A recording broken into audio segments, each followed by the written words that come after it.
లోక సంబంధమైనటువంటి ప్రేమ, తల్లిదండ్రులకు ఉన్నటువంటి ప్రేమ, బంధుమిత్రులకు ఉన్నటువంటి ప్రేమ, స్నేహితులకు ఉన్నటువంటి ప్రేమ ఎలాంటిదో, దేవుని ప్రేమ ఎలాంటిదో మనం తెలుసుకోవటానికి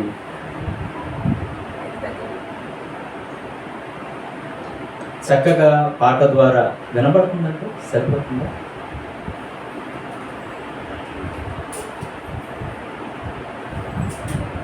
దేవుడు మనల్ని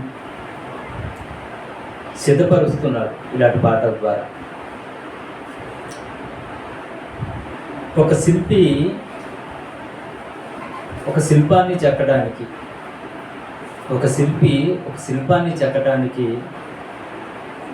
తన మదిలో ఉంటున్నటువంటి ఆలోచన మేరకు శిల్పాన్ని చెక్కుతూ ఉంటుంటాడు.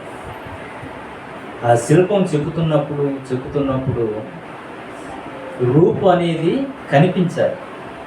శిల్పం చెక్కుతున్నప్పుడు రూపం కనిపించకపోతే ఆ శిల్పి ఆలోచనల్లో ఉన్న ఆ రూపం రాకపోతే దానివల్ల ప్రయోజనం ఏమీ లేదు.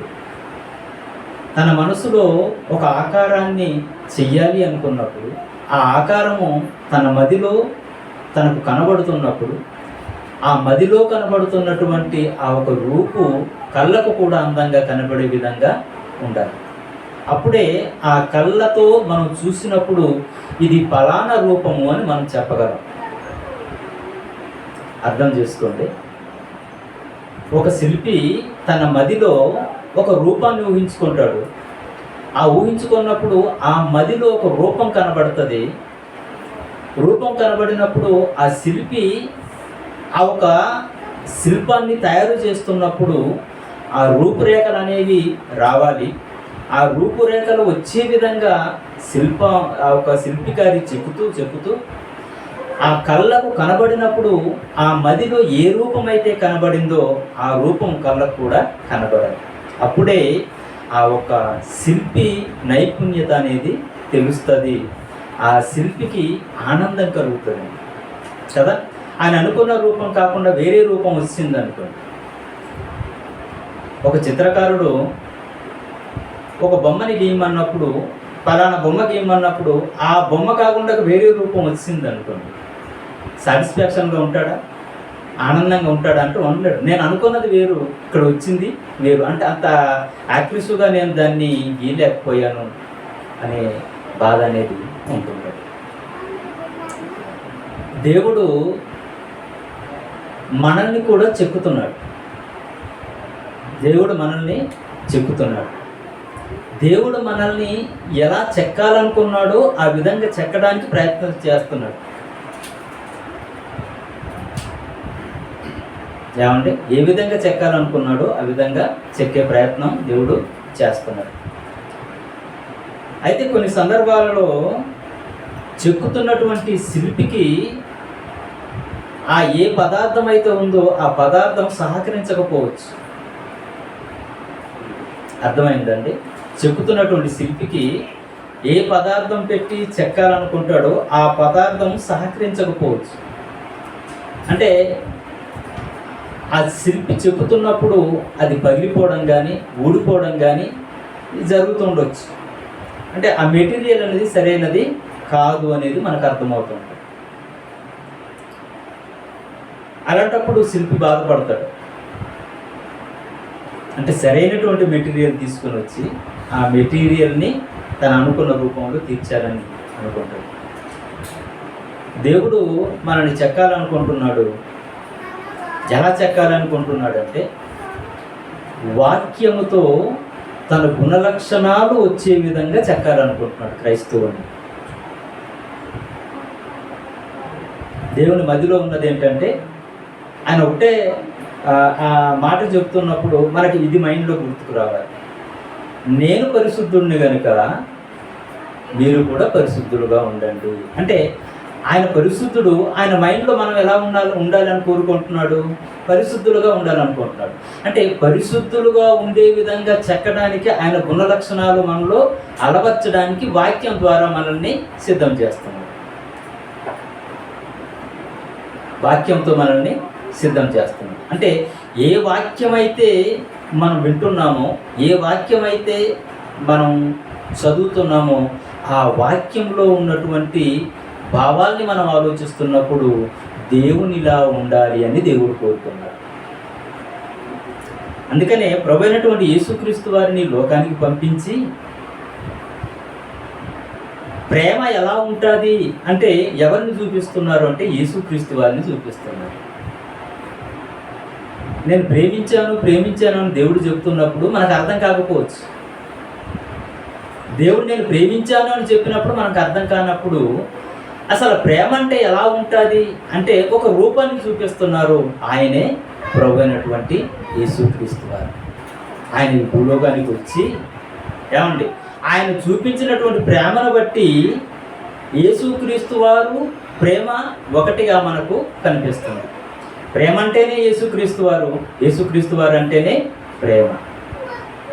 అంటే యేసుక్రీస్తు వారిని ఒక శిల్పంగా మనకు చూపిస్తూ, మన కళ్ళ ముందు కనిపించేటట్టుగా చూపిస్తూ, యేసుక్రీస్తు వారిలో ఉన్నటువంటి లక్షణాలు దేవుని మధ్యలో ఏదైతే ఉందో ఆ లక్షణాలు ఆయనలో పెడుతూ మనకు ఒక రూపంగా వచ్చే విధంగా చూపిస్తున్నారు దేవుడు. అదే యేసుక్రీస్తు వారు. అలా ఉండాలని దేవుడు మన విషయాలు కోరుకుంటున్నాడు. మనం కూడా ఎలా ఉండాలట? అలా ఉండాలి. అలా ఉంటేనే మనం దేవుని కుమారులము అని పిలువబడడానికి అర్హత మనకు ఉంటుంది అనే విషయాన్ని బైబిల్ తెలియజేస్తుంది. ఒకసారి వచనాన్ని చదువుదాం. అంటే మనలో ఎలాంటి లక్షణాలు ఉండాలి, మనలో ఎలాంటి గుణాలు ఉండాలి అనే విషయాలు మనకు అర్థం అవ్వటానికి దేవునిలో ఆ లక్షణాలు ఆ గుణాలు ఉంటే అవి మనం కూడా కలిగి ఉంటే అప్పుడు మనం దేవుని కుమారుడు అవుతాం. మనము ప్రార్థించినప్పుడు అబ్బా తండ్రి అని ప్రార్థించినంత మాత్రాన ఆయన తండ్రి అయిపోడు, మన కుమారుడు అయిపోయాం. మనం దేవుడా మా తండ్రి అని మనం పిలిచినంత మాత్రాన ఆయన తండ్రి అయిపోడు, మనం కుమారుడు అయిపోం. ఎప్పుడు మనం కుమారుడు అవుతాము? ఆయన చెప్పినటువంటి మాట ప్రకారంగా బ్రతికితేనే కుమారుడు అవుతాం. ఏమండి చాలా సందర్భాల్లో తండ్రి కొడుకుకి గొడవ వచ్చింది అనుకోండి, తండ్రి మాట కుమారుడు వినలేదనుకోండి, తండ్రి నోట నుండి వచ్చే మాట ఏంటి? నువ్వు నా కొడుకు కాదురా అంటాడు. అర్థమైందంటే నువ్వు నా కొడుకు కాదు అంటాడు. దాని అర్థం ఏంటి? నా కొడుకు అయితే నా మాట విని నా లక్షణాలు కలిగి ఉంటాడు అని దాని అర్థం. అంతే కదండి. నా కొడుకు అయితే నన్ను పోలి ఉంటాడు అంటే నా లక్షణాలు, నేను ఏది చెప్తే అది విని ఆ విధంగా ప్రవర్తించేవాడు నా కొడుకు. శారీరకంగా పుట్టినంత మాత్రాన నువ్వు కొడుకుగా అనుకోవచ్చేమో, కానీ నిజమైనటువంటి కొడుకు ఏంటంటే తండ్రి మాట విన్నటువంటి వాడే నిజమైనటువంటి కొడుకు, నిజమైనటువంటి కూతురు. తండ్రి మాటను దాటిన ఎవరైనా సరే వారు అపవాది సంబంధులు అంటాడు. మీ అపవాది, ఆయన కూడా ఏం పేరు పెట్టేశాడు? తండ్రి. మీ అపవాది తండ్రి అయిపోతాడు అని చెప్తాను. మీరు వారి పిల్లలు అయిపోతారు. అంటే వాడి మాట వింటున్నావు కాబట్టి వాడి కొడుకు అయిపోతున్నావు. అపవాది మాట వింటే అపవాది కొడుకు అవుతావు, నా మాట వింటే నా కొడుకు అవుతావు.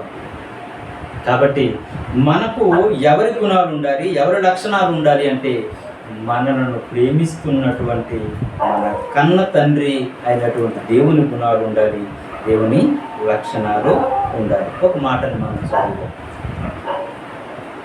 బైబిల్ తెరిచి కొత్త నిబంధన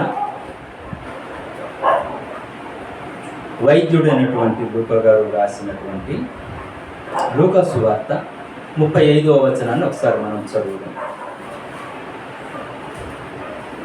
వైద్యుడైనటువంటి లూకా గారు లూకా సువార్త 6వ అధ్యాయము 35వ వచనం. 6వ అధ్యాయం 35వ వచనం. మీరైతే ఎట్టి వారిని గూర్చి అయినను నిరాశ చేసుకొనక మీ శత్రువులను ప్రేమించుడి, మేలు చెయ్యుడి, అప్పుడు మీ ఫలము గొప్పదై ఉండును, మీరు సర్వోన్నతుని కుమారులై ఉంటారు అంటున్నాడు. ఏమంటే ఇక్కడ మనం జాగ్రత్తగా ఆలోచిస్తే ఏమని చెప్తున్నారు? ఎవరిని ప్రేమించాలట? మనము శత్రువులను ప్రేమించాలి. ఏమండి, శత్రువునే ప్రేమించమన్నాడంటే మిత్రువుని ఇంకెలా ప్రేమించాలో ఒకసారి ఆలోచించండి. మనం ప్రేమించేది ఎవరినండి? మన మిత్రుల్ని ప్రేమిస్తుంటాం, మనకు ఇష్టమైనటువంటి వారిని మనం ప్రేమిస్తుంటాం. కానీ దేవునికి ఉన్నటువంటి గుణం ఏంటంటే అంటే శత్రువులను కూడా ప్రేమించే గుణం అయింది. శత్రువులను కూడా ఏం చేస్తాడట? ప్రేమిస్తాడట. శత్రువులను కూడా ప్రేమించండి, వారికి మేలు చేయండి, అప్పుడు మీరు నా కుమారులై ఉంటారు అంటున్నాడు దేవుడు. ఎప్పుడు మనం దేవుని కుమారులు అవుతామట? మన శత్రువులను మనం ప్రేమించినప్పుడు. మరి ఈ లక్షణాలు యేసుక్రీస్తు వారిలో ఉన్నాయా లేదా? ఖచ్చితంగా ఉన్నాయి. ఏమండి, ఖచ్చితంగా ఆయనలో కనిపిస్తున్నాయి. అందుకనే ఆయన ప్రేమించాడు కాబట్టి ఆయన సిలువ వేస్తున్నప్పుడు వారిని కూడా క్షమించాడు. సిలువ వేస్తున్నప్పుడు, ఆయన పొడుస్తున్నప్పుడు, ఆయన కొడుతున్నప్పుడు, ఆయన హింసిస్తున్నప్పుడు, ఆయన హేళన చేస్తున్నప్పుడు, ఎన్ని చేసినా వారిని క్షమిస్తున్నాడండి. తండ్రి, వీరేం చేస్తున్నారో వీరెరగరు, దయతో వీళ్ళని క్షమించు అంటే శత్రువులను కూడా ప్రేమించే ఒక క్యారెక్టర్ మనకు కనబడుతుంది, ఒక రూపం మనకు కనబడుతుంది. అదే యేసుక్రీస్తు వారు, ఆయనే యేసుక్రీస్తు వారు. మనుషుల ప్రేమ ఎలా ఉంటుందంటేనండి, మన వాళ్ళనే ప్రేమించాలనుకుంటాం. మన ప్రేమ ఎలా ఉంటుందంటే మన వాళ్ళనే ప్రేమించాలి, మనకు మేలు చేసినటువంటి వాళ్ళనే మనం ప్రేమించాలి, మనకు దగ్గరగా ఉంటున్నటువంటి వారిని మనం ప్రేమించాలి. మన శత్రువుల్ని ప్రేమించే మనస్సు మనకు రావట్లేదు. మన శత్రువుల్ని ప్రేమించే మనస్సు మనకు రావట్లేదు. శత్రువుని శత్రువుగా చేసుకోవాలనుకుంటాం. శత్రువులను ఏం చేసుకుంటామండి? ఇంకా పెద్ద శత్రువుగా చేసుకోవాలనుకుంటాం. కానీ వాడిని ప్రేమించి వాడి మనసు మార్చాలని మనం అనుకోవాలి. కాబట్టి దేవుడు ఏమని చెప్తున్నాడంటే, మీరు శత్రువులను ప్రేమించండి, అప్పుడు మీరు నా కుమారులై ఉంటారు అంటున్నారు. కింద ఒక అద్భుతమైనటువంటి మాట అంటాడండి. తర్వాత ఏమంటాడంటే, ప్రేమించండి, మీరు చేయండి, అప్పుడు అప్పు ఇవ్వుడి, అప్పుడు మీ ఫలము గొప్పదై ఉండును. ఏమంటే మన శత్రువుకు అప్పిస్తామా మనం? ఏమండి, మిత్రుడికే అప్పివ్వం, భయం కదా, ఇస్తాడో ఇవ్వడో అని చెప్పేసి. మన మిత్రుడికే 10 సార్లు ఆలోచిస్తాం. ఆయన ఆపదలో ఉన్నా, ఆయన కష్టాల్లో ఉన్నా, ఆయన బాధల్లో ఉన్నా 100 సార్లు ఆలోచించి 10 మందికి అడిగి, ఏమంటే ఆయన అవసరాలు తీర్చే ప్రయత్నాలు ఏమైనా చెయ్యాలి అనుకుంటే మన మిత్రుడికే మనం అప్పివ్వం. కానీ దేవుడు ఏమంటున్నాడు? ఏమండి, మీ శత్రువుకు ఏం చేయమంటున్నాడట? అప్పు ఇవ్వండి. ఎందుకు అప్పు ఇవ్వాలి? అప్పు ఎందుకు ఇవ్వాలి అంటే ఆయన ఆపదలో ఉన్నాడు. ఆయన శత్రువుని చూడొద్దు, మిత్రువని చూడొద్దు, ఆయన ఆపద తీర్చేవాడిగా ఉండాలి. ఏమండి, నేను విఆర్ఎస్ తీసుకున్న తర్వాత ఒకరు ఆపదలో ఉన్నప్పుడు వారి అవసరం తీర్చడానికి కొంత డబ్బు ఇచ్చారు. నాకు చాలా సంతోషం అనిపించింది. తిరిగి ఇచ్చారు, ఇవ్వట్లేదని కాదు, ఇవ్వలేదని కాదు, తిరిగి ఇచ్చారు. కానీ నేను విఆర్ఎస్ తీసుకొని ఒక వ్యక్తికి ఉపయోగపడ్డాను అనిపించింది నాకు. ఒక వ్యక్తికి ఉపయోగపడ్డాను అంటే ఆయన ఆపదలో ఉన్నాడు, అర్జెంట్గా కావాలి, ఫోన్ చేశారు, డబ్బులు అడిగారు, డబ్బులు ఇచ్చారు.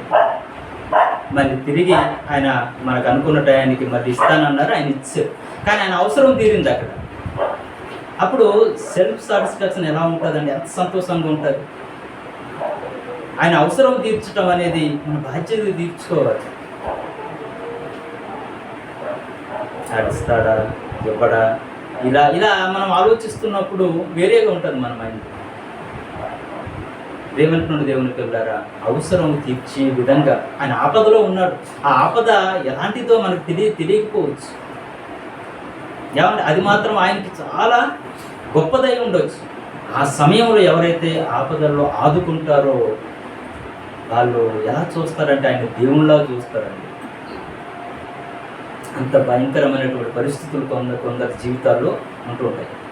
అందుకనే దేవుడు ఏమని చెప్తున్నాడంటే, నీ శత్రువు కూడా నువ్వు ప్రేమించాలి. నీ శత్రువుకి అప్పివ్వండి, అప్పుడు మీరు ఫలాన్ని పొందుకుంటారు అని చెప్తున్నారు. ఏమండి, ఇవి ఎంత మంచి మాటలు అంటే మన ఒక ఆధ్యాత్మికమైనటువంటి జీవితానికే కాదు, మానవత్వానికి కూడా అవసరమైనటువంటి మాటలు దేవుడు పొందుకొచ్చి రాయించారు. అంటే కొంత అవగాహన మనకు కలగటానికి ఇలాంటి మాటలన్నీ కూడా రాస్తున్నట్టుగా మనం చూడగలం. అప్పుడు ఏమని చెప్తున్నాడు చూడండి, మీ ఫలము గొప్పదై ఉండును, మీరు సర్వోన్నతుని కుమారులై ఉంటారు. మీరు దేవునికి ఏమవుతారట? కుమారుడు అవుతారు. మీరు శత్రువుల్ని ఎప్పుడైతే ప్రేమిస్తారో, మీ శత్రువుల ఆపదలు ఎప్పుడైతే మీరు తీరుస్తారో, అప్పుడు మీరు దేవునికి కుమారుడు అవుతారు, దేవునికి కుమార్తెలు అవుతారు. పై వచనాల్లో మనం చూస్తేనండి ఒక భయంకరమైన పదాలు రాయబడి ఉంటాయి. ఒకసారి 34వ వచనం నుండి మనం చూద్దాం, లేకపోతే 33 నుండి. 33 నుండి, మీకు మేలు చేయు వారికే మేలు చేసిన ఎడల మీకు ఏమి మెప్పు కలుగును? మీకు మేలు చేసినటువంటి వాళ్ళకి మేలు చేస్తే మీకు ఏమి మెప్పు కలుగును? పాపులను అలాగే చేయుదురు కదా. మీరు ఎవరి యొద్ద మరలా పుచ్చుకొనవలనని నిరీక్షింతురో వారికే అప్పు ఇచ్చిన ఎడల మీకేమి మెప్పు కలుగును? పాపులను తామిచ్చినంత మరలా పుచ్చుకొనవలని పాపులకు అప్పు ఇచ్చుదురు కదా మీరైతే అని మొదలుపెట్టేది. ఏమండి, సందర్భాన్ని మనం చూస్తున్నప్పుడు నిజంగా ఏమంటే దేవుడు వ్యక్తిత్వాన్ని, దేవుని యొక్క గుణలక్షణాలని తెలియజేస్తూ మీరు కూడా దేవుని పిల్లలుగా ఉండాలి అంటే, మనమందరం కూడా దేవుని పిల్లలుగా ఉండాలంటే మన శత్రువులను ప్రేమించాలి, మన శత్రువులకు వారి యొక్క ఆపదల్లో ఆదుకునే వారిగా మనం ఉండాలి. అప్పుడే మనం దేవుని పిల్లలం అవుతామట. తర్వాత ఇంకేమంటున్నాడండి, మీరైతే చేసుకొనక మీ శత్రువులను ప్రేమించుడి, మేలు చేయుడి, అప్పుడిప్పుడి, అప్పుడు మీ ఫలము గొప్పదై ఉండును, మీరు సర్వోన్నతుని కుమారులై ఉందురు.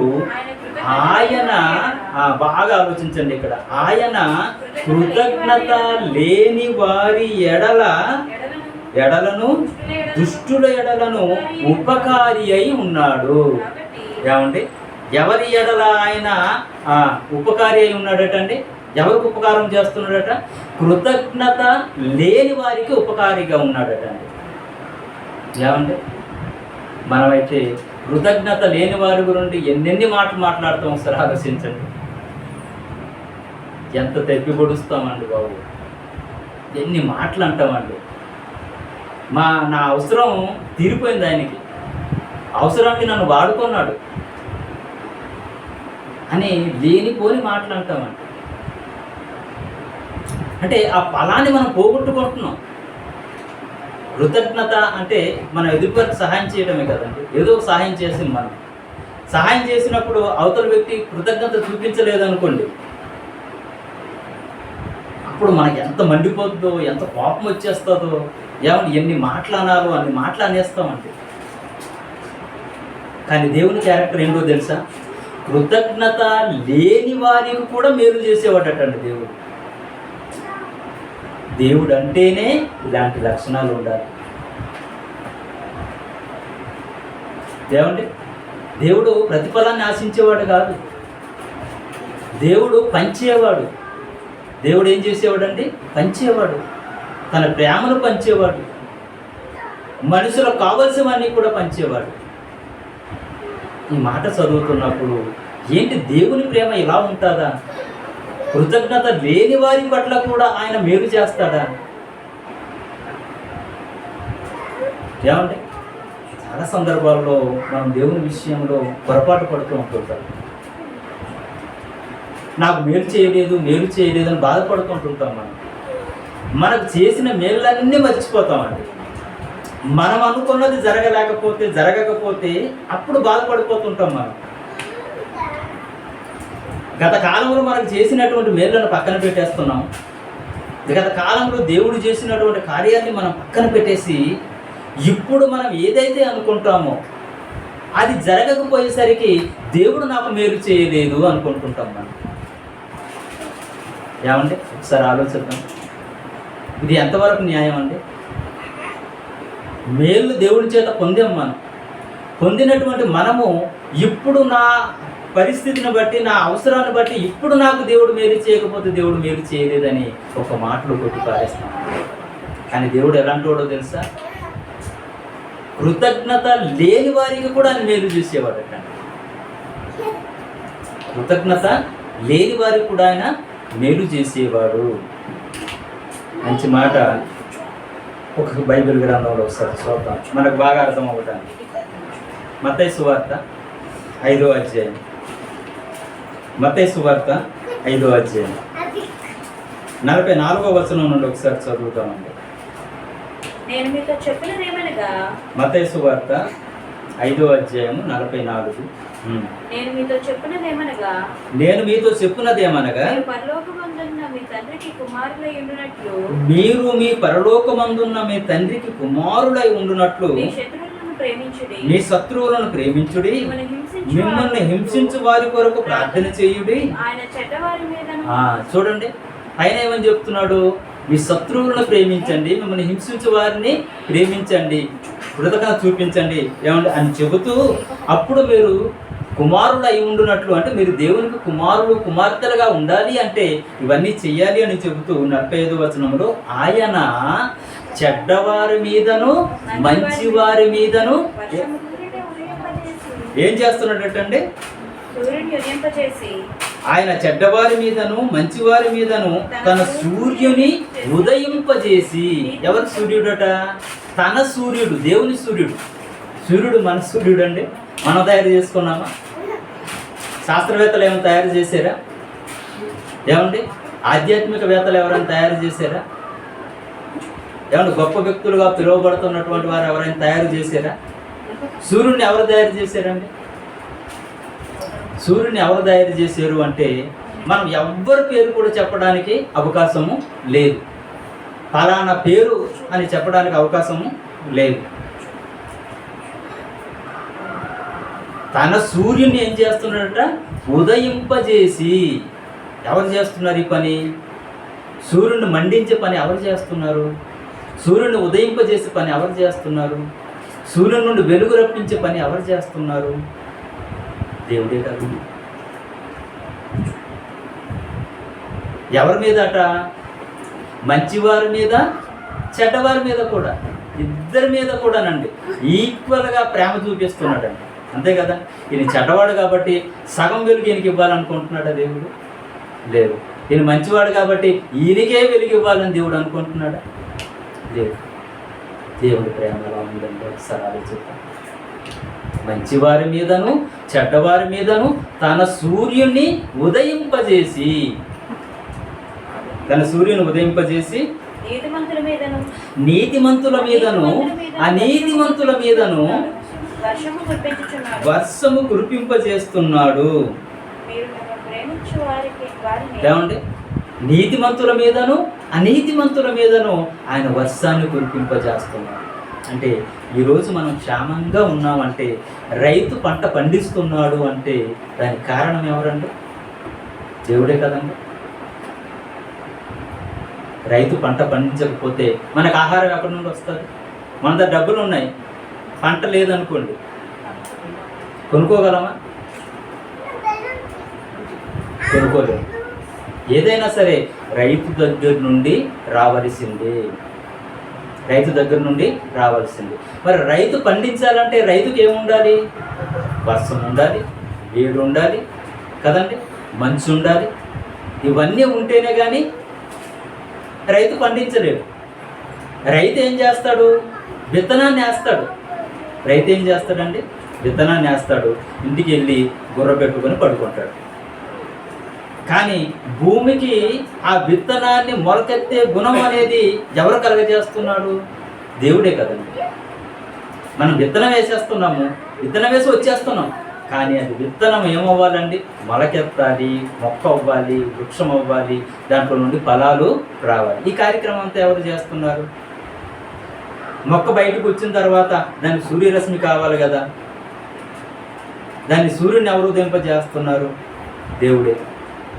దానికి గాలి కావాలి, ఏమండి? ఎవరు రప్పిస్తున్నారు? దేవుడే. ఏదైనా సరే దేవుడే చేయాలండి. దేవుడు లేకుండా ఏది అవ్వదు. ఏమండి, చాలామంది మొక్కలు నాటండి మొక్కలు నాటండి మొక్కలు నాటండి అని చెప్తున్నారు ఇప్పుడు ప్రభుత్వాలు కూడా. ఎందుకట మొక్కలు ఎందుకు నాటాలంటే, మనం వదులుతున్నటువంటి కార్బన్ డైఆక్సైడ్ మొక్కలు పీల్చుకొని దాంట్లో నుండి వచ్చే ఆక్సిజన్ మనకు అందించడానికి కదండి. దాంట్లో నుండి వచ్చే ఆక్సిజన్ మనకు అందించడానికి. మరి ఈ ఆక్సిజన్ రావాలంటే దీనికి మూలం ఎవరు? యేసుక్రీస్తు వారే కదండి. దీనికి మూలం ఎవరంటే యేసుక్రీస్తు వారే, మన కింగ్, మన రాజు. ఆ మొక్కకి, ఆ ఒక విత్తనానికి మొలకొచ్చే గుణాన్ని ఇచ్చింది ఎవరు? దేవుడు ఇచ్చాడు. ఆ మొక్క వచ్చిన తర్వాత, పెరిగిన తర్వాత దాంట్లో నుండి ఆక్సిజన్ మనకు రావాలి అంటే ఏమంటే మనం వదులుతున్నాడు కార్బన్ డైఆక్సైడ్ పీల్చుకొని మనకు ఆక్సిజన్ అందిస్తుంది అంటే మనం బ్రతికిస్తున్నది ఎవరు అంటే ఏమంటే దేవుడే అని మనం చెప్పాలి. మనం బ్రతికిస్తుంది ఎవరు అంటే దేవుడే. ఎవరెవరిని అని మనం ఒకసారి ఆలోచిస్తేనంటే మంచివారి మీదను చెడ్డవారి మీదను, నీతిమంతుని మీదను అనీతిమంతుని మీదను ఆయన వర్షం కురిపింపజేస్తున్నాడు.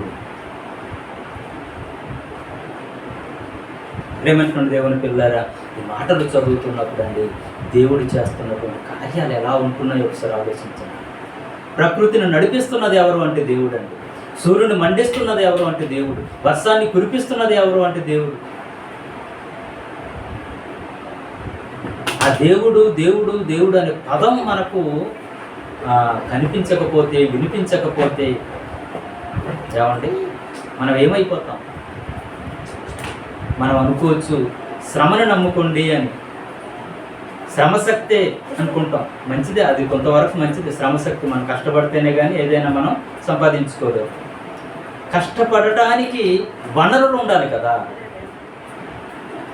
కష్టపడడానికి వనరులు ఉండాలి. ఆ మధ్య స్టీల్ ప్లాంట్ గురించి మీరు కష్టపడి పని చేయండి అన్నారు. రా మెటీరియల్ లేదు.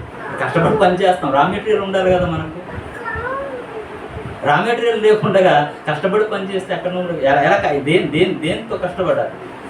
రా మెటీరియల్ ఉండాలి. అది లేకుండా మనం కష్టపడడానికి రా మెటీరియల్ లేకుండా ఎలా కష్టపడతాం?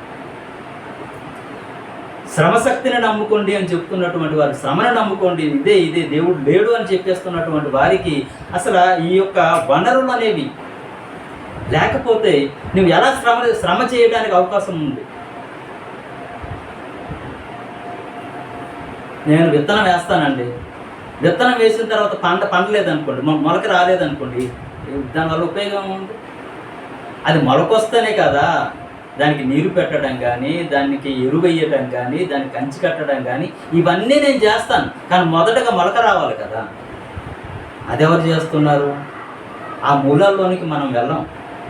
మనిషి జ్ఞానం ఎక్కడి వరకు ఆగిపోతుందంటే, మొలకొచ్చిన తర్వాత అది పెరిగి పెద్దదవుతుంటే దాన్ని సంపాదించుకోవడానికి, దాన్ని కోసుకోవడానికి, దాన్ని అనుభవించడానికి అక్కడ మాట్లాడతాడే తప్ప మూలంలోనికి వెళ్ళి మాట్లాడు. దీని మూలాల్లోనికి వెళ్తే ఎవరు ఉన్నారు అంటే దేవుడు ఉన్నారు. ఇది ఎవరు కాదనలేని సత్యం అండి. ఎవరైనా కాదనగలమా?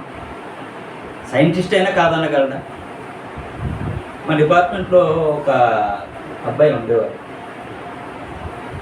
దేవుని గురించి మాట్లాడితే దేవుడు లేడు అని చెప్పి బోల్డ్ వీడియోలు పెట్టాడండి. నాకు ఎన్నో వీడియోలు, అంటే విశ్వం గుర్చినటువంటి వీడియోలు ఎన్నో పెట్టి మాట్లాడుతూ ఉంటాం. ఈ దేవుడు లేడు అన్నవాడు ఆఖరికి ఒకసారి గుండు కొట్టించుకొని వచ్చాడు. ఏం తమ్ముడు ఎక్కడికి వెళ్ళామని చెప్పంటే ఎక్కడికి వెళ్ళామని చెప్తున్నాడు. అంటే ప్రాక్టికల్గా మాట్లాడుతున్నప్పుడు దేవుడు లేడు అని చెప్పేసి వీడియోలు పెట్టేసి విశ్వం గురించి మాట్లాడుతూ, బిగ్ బ్యాంగ్ థియరీ గురించి చెప్తూ ఏదో మాట్లాడుతుంటారు. కానీ ఏదో ఎక్కడో దేవుడు ఉన్నాడు అని ఒక ఆలోచన వాళ్ళలో ఉంటుంది. బయట గంభీరంగా దేవుడు లేడని మాట్లాడతారు. కానీ మూలాల్లోనికి వెళ్తున్నప్పుడు కొన్ని ప్రశ్నలు వేస్తున్నప్పుడు జవాబు ఉండదు. కొన్ని పదార్థాలు ఎలా వచ్చాయి అని చెప్పంటే సమాధానం ఉండదు. దానికి అదే వచ్చింది అంటాడు. బిగ్ బ్యాంగ్ థియరీ ప్రకారంగా ఏమంటే విస్ఫోటనం జరిగిందట. విస్ఫోటనం జరిగితే సూర్యుడు వచ్చాడు, చంద్రుడు వచ్చాడు, నక్షత్రాలు వచ్చాయి, భూమి వచ్చాయి, అన్నీ వచ్చాయి అని చెప్పేస్తుంది. అంటే పగిలితే అన్నీ వచ్చేస్తున్నాయి, విస్ఫోటనం జరిగితే అన్నీ వచ్చేస్తున్నాయి అని చెప్పి చెప్తున్నాడు. బాగానే ఉంది తమ్ముడు నువ్వు చెప్పింది. విస్ఫోటనం జరిగింది, బిగ్ బ్యాంగ్ థియరీ ప్రకారంగా ఇవన్నీ వచ్చాయి. ఏదైనా పగిలితే ఇంత అందంగా, ఇంత గుండ్రంగా ఇప్పుడు భూమి తిరుగుతుందంటే అది ఎలా ఉంది? ఏ ఆకారంలో ఉంది? గోళాకారంలో ఉంది. విశ్వంలో ఉన్నటువంటి ప్రతిదీ కూడా గోళాకారంలోనే ఉంటుంటాయి. ఈ ఇంత చక్కగా ఈ గోళాకారంగానే అన్నీ ఒకేలాగా ఎలాగయ్యాయి పగిలిపోతే? ఒక అద్దాన్ని తీసుకొచ్చి పగలగొట్టంటే అన్ని గుండ్రంగా పగులుతాయి.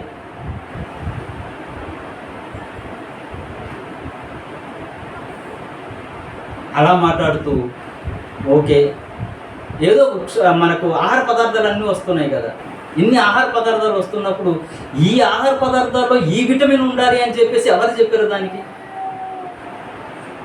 మనం కూరల్లో కానీ, లేకపోతే మన కూరలు చేసుకుంటున్నటువంటి వాళ్ళు కానీ, పళ్ళల్లో కానీ, ఆహార ధాన్యాల్లో కానీ, ఏమండి ఇన్ని రకాల రుచులు కలిగినటువంటివి ఒక ఆహార ధాన్యాలు, పదార్థాలు, పళ్ళు ఇవన్నీ చూస్తున్నప్పుడు మతిపోయే విధంగా ఉండదండి.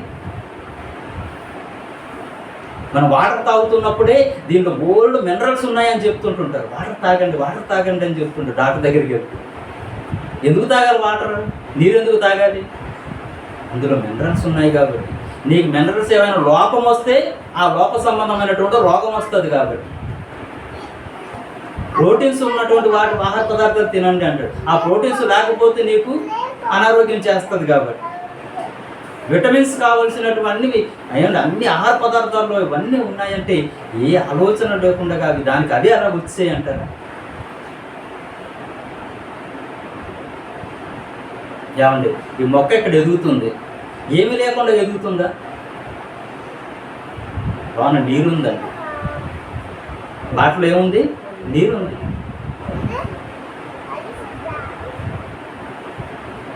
ప్రేమటువంటి దేవుని పిల్లారా, నీరిచ్చింది ఎవరు? సూర్యుడినిచ్చింది ఎవరు?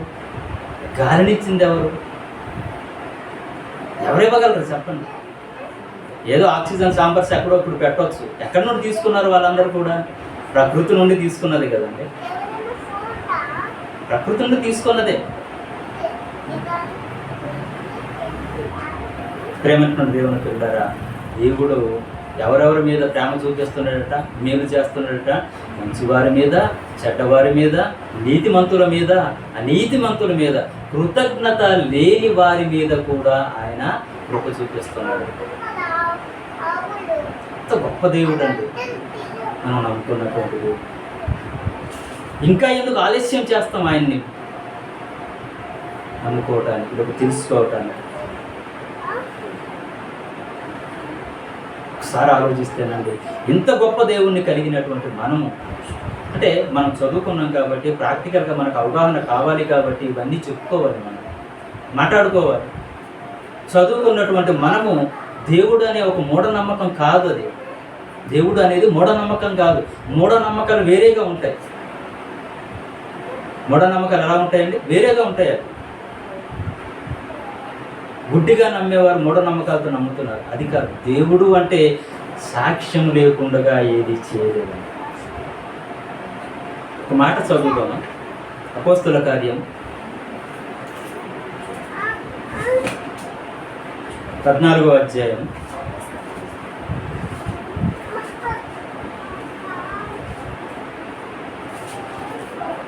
17వ వచనాన్ని చదువుతాం.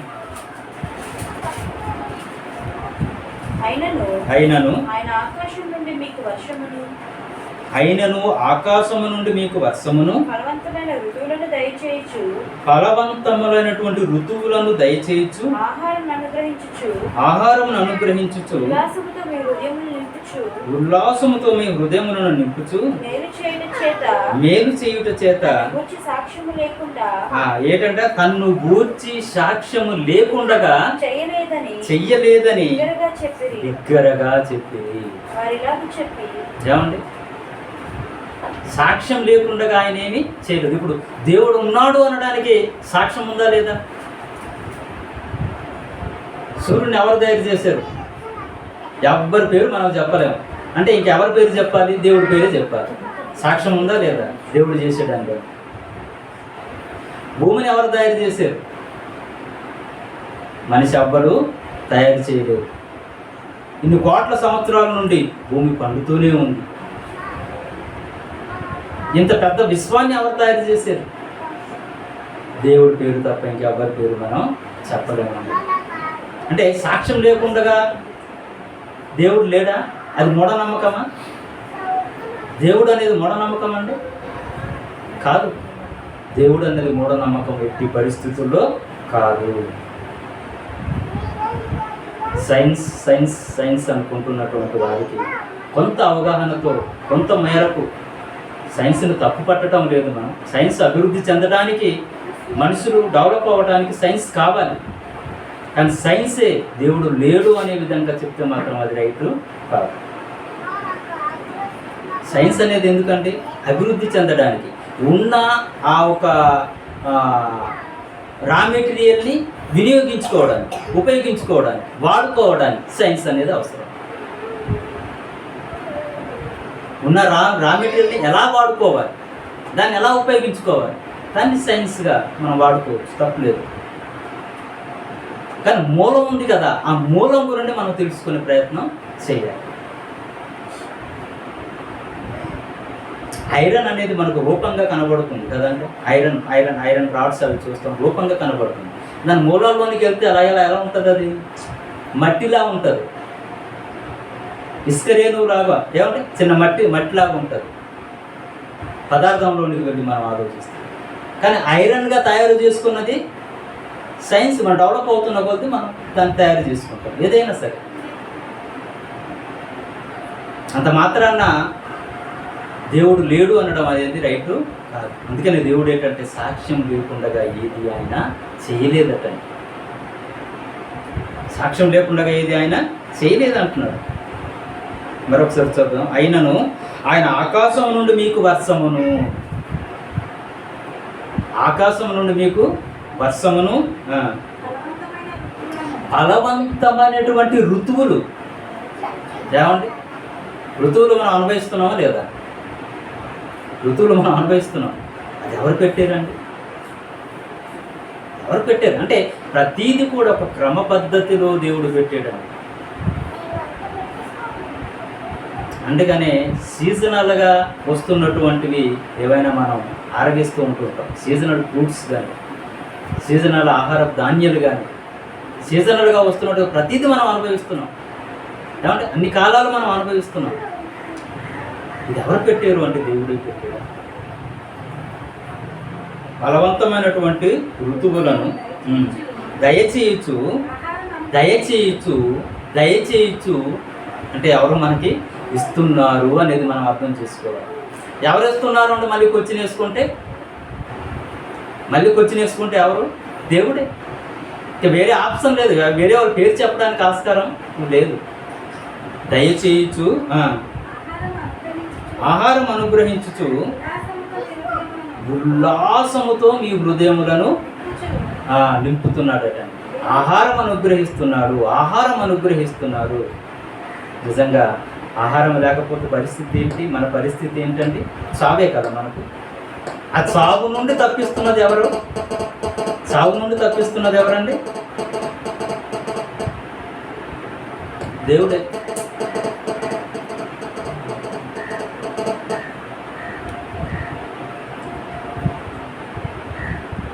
చావు నుండి తప్పిస్తున్నది దేవుడు. అంటే ఈరోజు మనం బ్రతుకున్నామంటే ఎవరు కారణం అంటే దేవుడే.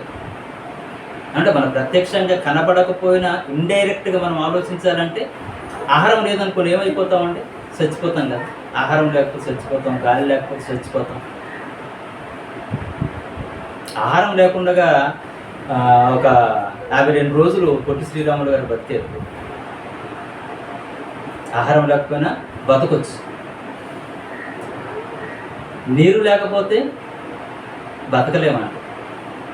4 రోజులు కానీ నీరు లేకపోతే మనం బతకలేము. గాలి లేకపోతే 2 నిమిషాలు గాలి లేకపోతే మనం బతకలేము. ఆహారం ఇచ్చేది దేవుడే, నీరిచ్చేది దేవుడే, గాలి ఇచ్చింది దేవుడే, మనల్ని బ్రతికిస్తున్నది దేవుడే.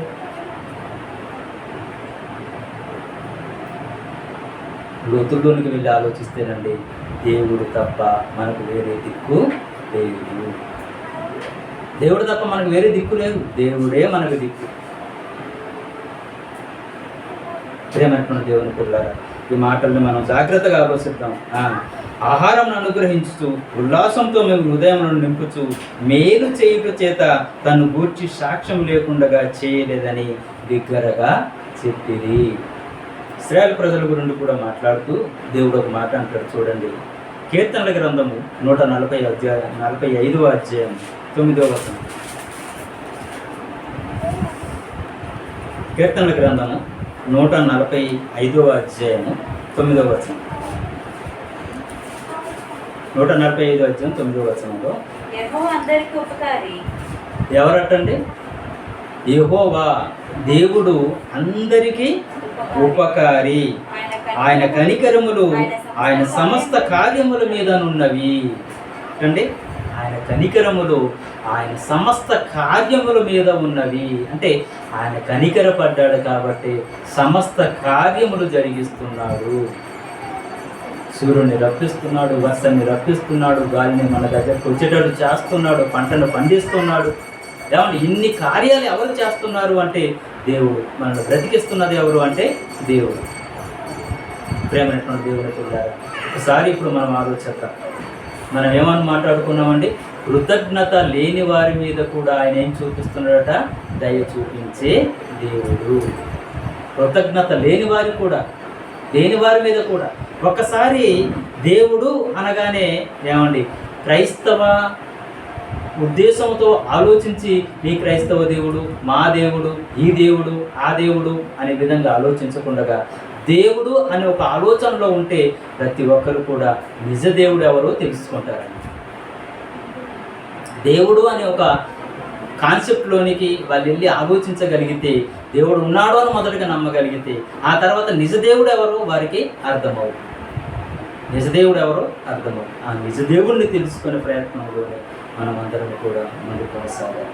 ఏమండి, ఇంకొక మాట మనం చదువుకొని ముగించేసుకుంటాం. ఎందుకంటే ఇప్పటి వరకు మనం మాట్లాడుకున్నది మనల్ని బ్రతికించడానికి, మనకు ఆహారాన్ని ఇస్తున్నది, మనకు సూర్యుడిని ఇస్తుంది, మనకు చంద్రుడిని ఇస్తుంది, మనకు మరి గాలిని ఇస్తున్నది, విశ్వాన్నంతా కూడా దేవుడు ఇస్తున్నాడు అనేది మనం ఆలోచించాలి. ఇంకొకటి ఏంటంటే మనిషి చేసినటువంటి పాపానికి కూడా ఆయనే బాధ్యత తీసుకున్నారండి. మన పాపాలకు కూడా ఆయనే బాధ్యత తీసుకొని ఆ పాపాలను కడిగి వేసే బాధ్యత కూడా ఆయనే తీసుకున్నారు. ఆయన వల్లే జరుగుతుంది, ఆయన లేకుండా ఏది జరగదు. రోమపత్రిక 5వ అధ్యాయం 8వ వచనం నుండి ఒకసారి చదువుదాం. రోమపత్రిక 5వ అధ్యాయం 8వ వచనం నుండి. అయితే దేవుడు మన ఎడల తన ప్రేమను వెల్లడపరిచి ఉన్నాడు. ఎట్లనగా మనం ఇంకాను పాపులమై ఉండగానే క్రీస్తు మన కొరకు చనిపోయెను. కాబట్టి ఆయన రక్తం వలన ఇప్పుడు నీతిమంతులుగా తీర్చబడి మరింత నిశ్చయముగా ఆయన ద్వారా ఆ ఉగ్రత నుండి రక్షింపబడుదుము. ఎలయనగా శత్రువులమై ఉండగా ఆయన కుమారుని మరణము ద్వారా మనము దేవునితో సమాధానపరచబడిన ఎడల సమాధానపరచబడిన వారమై ఆయన జీవించు చేత మరి నిశ్చయముగా రక్షింపబడుదుము. కాబట్టి వచనాలన్నీ కూడా మనం చదువుతున్నప్పుడు మనము దేవునికి శత్రువులుగా ఉన్నా సరే ఆయన మనల్ని ఏం చేస్తున్నాడట? ప్రేమిస్తున్నాడట. ప్రేమించాడు కాబట్టి తన సొంత కుమారుణ్ణి భూలోకానికి పంపించి నీ కొరకు, నా కొరకు, మన అందరి కొరకు ఏమండి తన పవిత్రమైనటువంటి రక్తాన్ని కార్చి తన ప్రాణం విధించే తన ప్రాణాన్ని పెట్టించి మన పాపాలని పరిహరింపజేసే కార్యక్రమం కూడా దేవుడే చేశాడు. చూసారండి ఎన్ని విధాలుగా దేవుడు మనల్ని మేలు చేస్తున్నాడు. అది ఎవరెవరికండి? మంచివారికైనా? అందరికీ కూడా, పాపులుగా ఉంటున్నటువంటి వారికి అందరికీ కూడా ఆయన మేలు చేస్తూనే ఉన్నాడు. కాబట్టి ఒకసారి మనం ఆలోచిస్తున్నాం, కృతజ్ఞత లేని వారి ఎడల కూడా ఆయన దయ చూపిస్తున్నాడంటే మనం ఏదో పొందుకున్నాము, కృతజ్ఞతగా దేవునికి ఇవ్వకపోయినా సరే దేవుడు మనల్ని మేలు చేస్తున్నాడు. అంతే కదండి. మేలు మేలు మేలు పొందుకోవటం అంటే దాని అర్థం ఏంటి? ఏమంటే కృతజ్ఞత లేనివారు అంటే దాని అర్థం ఏంటి? వాళ్ళు ఏదో పొందుకున్నారు, ఏమండి కృతజ్ఞత చెల్లించలేదు, అయినా సరే దేవుడు మేలు చేస్తున్నాడు. అది దేవుడి ప్రేమ. అది దేవుడు అంటే. దేవుడు అంటే మనకు అర్థం కావాల్సింది ఏంటంటే, ఏమండి మనం కృతజ్ఞత లేనివారమైనా సరే, మనం పాపులమైనా సరే, మనం అనీతిమంతులమైనా సరే, మన దుష్టులమైనా సరే, దుర్మార్గులమైనా సరే, ఆయన అందరినీ ప్రేమిస్తున్నాడు. అందరినీ ప్రేమిస్తున్నాడు. అందుకనే అందరి కొరకు ప్రభు అయినటువంటి యేసుక్రీస్తు వారు వచ్చారు, కానీ కొందరి కొరకు ఆయన రాలేదు. లోకరక్షకుడుగా ఆయన వచ్చాడు. లోకంలో అందరూ ఉన్నారు కదండి.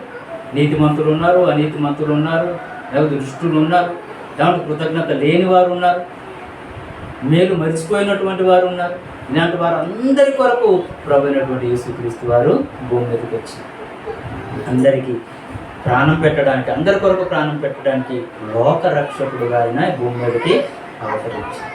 కాబట్టి ప్రేమైనటువంటి దేవుని పిల్లారా, ఏమండి కృతజ్ఞత లేకపోయినా సరే ఆయన మనల్ని ప్రేమిస్తున్నాడు. కాబట్టి మనము కూడా కృతజ్ఞులుగా బ్రతకగలిగితేనే ఆయన కుమారులుగా పిలువబడతాం, ఆయన కుమార్తెలుగా పిలువబడతాం. లేకపోతే ఆయన కుమారులు కుమార్తెలుగా అనిపించుకోవడానికి మనకు యోగ్యత లేదు. ఆ యోగ్యతను మనం సంపాదించుకునే వారిగా ఉండాలని ప్రేమతో మిమ్మల్ని అందరినీ కూడా కోరుకుంటూ ఈ మాటలు ఇంతటితో ముగిస్తున్నాను. కళ్ళు మూసుకుందాం, ప్రార్థన చేసుకుందాం. వాక్యం కొరకు రొట్టె నిమిత్తము, ద్రాక్షారసం నిమిత్తము ప్రార్థనలో మనం జ్ఞాపకం చేసుకుందాం. రొట్టె నిమిత్తం